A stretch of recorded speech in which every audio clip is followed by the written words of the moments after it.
Serà en acabar este informatiu. Anem amb més temes. Més de 400 gossos de la protectora d'animals de Sant Antoni de Benaixeve han eixit junts a passejar avui.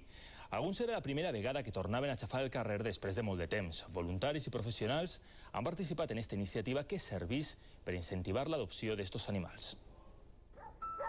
Li diuen Dyson, ara té 3 anys i va arribar al refugi amb la pelvis i 2 potes trencades. Així l'han tractat, l'han cuidat i avui és un gos sa. Esta altra mascota també va ser arreplegada del carrer, sofreix artrosi degenerativa incurable i reclama molta estima.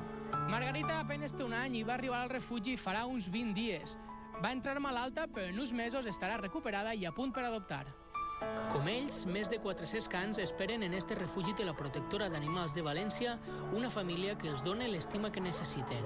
Mejorar el bienestar de los perros que hay aquí y fomentar la adoptabilidad. Si el seu fill demana una mascota per a este Nadal, així tenen un gran assortit. Això sí, cal tindre en compte... No és un xoguet, és una cosa molt sèria, n'hi ha que vacunar-lo i cuidar-lo com si fos de la teua família.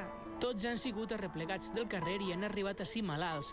Han lluitat perquè han volgut sobreviure i ara reclamen una segona oportunitat que per 45 euros qualsevol família li pot donar. Hemos acogido un perro que tenía un año y medio y estamos muy contentos. Ells li ho agrairan.